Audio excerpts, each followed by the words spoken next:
Hello friends, welcome to my channel everyday Chhaya. આજે આપણે બનાવીશું મગની દાળનું શાક, જે બનાવવામાં એકદમ સિમ્પલ, ખાવામાં એકદમ હેલ્ધી અને એકદમ તરત ચડી જાય એવું. આ માટે મેં પહેલેથી જ મગની દાળને પલાળીને રાખી હતી, લગભગ 1-8 કલાક પહેલાં, અને હવે સારી રીતે ધોઈ લીધી છે. અને તમે એને ચેક કરશો તો આપણી દાળ સારી રીતે ફૂલી ગઈ છે અને થોડી એવી સોફ્ટ થઈ ગઈ છે. તો ચાલો શરૂ કરીએ. તો આ માટે આપણે એક કઢાઈ લઈ લઈશું અને એમાં 3થી 4 ચમચી જેટલું તેલ મૂકી દઈશું. તેલ ગરમ થવા આવે એટલે આપણે એમાં રાઈ ઉમેરી લઈશું અને રાઈને સારી રીતે તતડવા દઈશું. આપણી રાઈ તતળી જવા આવી છે તો આપણે એમાં હવે સૂકા લાલ મરચાં ઉમેરી દઈશું, થોડી એવી હિંગ ઉમેરીશું, અને અહીં મેં થોડા લીલા મરચાંને કટ કરીને રાખ્યા છે, આદુને છીણી લીધું છે અને સૂકાને પણ ઝીણું ઝીણું ચોપ કરી લીધું છે, તે આપણે એમાં ઉમેરી દઈશું અને એને સારી રીતે સાતળી લઈશું. આપણે એને લગભગ 1-8 મિનિટ જેવું સાતળશું, જેથી કરીને લસણ અને આદુનો જે કાચો ટેસ્ટ હોય તે જતો રહે. આપણા આદુ મરચાં અને લસણ પણ સારી રીતે સતળાઈ ગયું છે. તો હવે આપણે એમાં કાંદાની ઊભી ઊભી ચિપ્સ ઉમેરી લઈશું. આપણે એને પણ મીડિયમ ગેસની ફ્લેમ ઉપર સારી રીતે સાતળી લઈશું.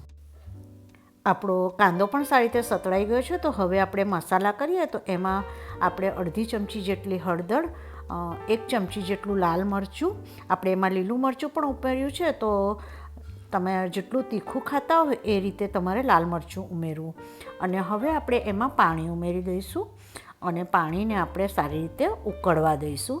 આપણે ગેસની ફ્લેમને થોડીવાર માટે હાઈ કરી દઈશું. આપણું પાણી સારી રીતે ઉકળવા માંડ્યું છે. તો હવે જે આપણે મગની દાળને ધોઈને રાખી હતી તે એમાં ઉમેરી લઈશું.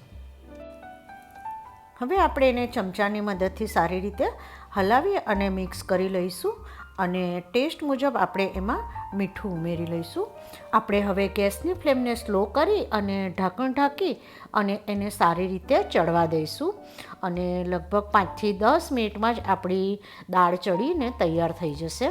આપણે વચ્ચે એકવાર ચેક કરી લેવું અને પછી તમારે કેટલી રસાવાળી બનાવવી છે એના ઉપર તમારે પાણીની કન્સિસ્ટન્સી રાખવી. હવે આ સ્ટેજ ઉપર આપણે ટમાટર ઉમેરી લઈશું. મેં ટમાટરના થોડા મોટા મોટા ટુકડા કર્યા છે. મારી પાસે મોટું ટમાટર હતું તેથી મેં એના પીસ કર્યા છે, પરંતુ જો તમારી પાસે નાનું ટમાટર હોય તો એના 4 ટુકડા કરીને ઉમેરવા, એ બહુ સરસ લાગે છે. અને હવે અહીં મેં લીલું લસણ, લીલા કાંદા અને લીલા ધાણા ઉમેરી ફરીથી એને ઢાંકી અને લગભગ 1 મિનિટ માટે એને થવા દીધું છે. તો 1 મિનિટ પછી આપણું શાક એકદમ રેડી છે ખાવા માટે. 1 મિનિટ પછી તમે ખોલીને જોશો તો આપણું શાક એકદમ સરસ રીતે થઈ ગયું છે.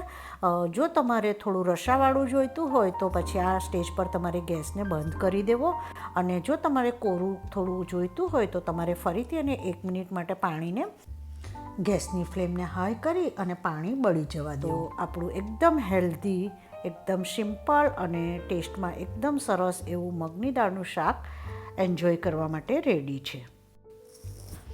તમે તેને સાંજના ડિનર માટે ભાખરી, રોટલી કે પરાઠા જોડે એન્જોય કરી શકો. Thank you for watching my channel. અને જો તમને મારી રેસિપીઓ ગમતી હોય તો please subscribe my channel. Like, share અને સબસ્ક્રાઈબ એકદમ ફ્રી છે.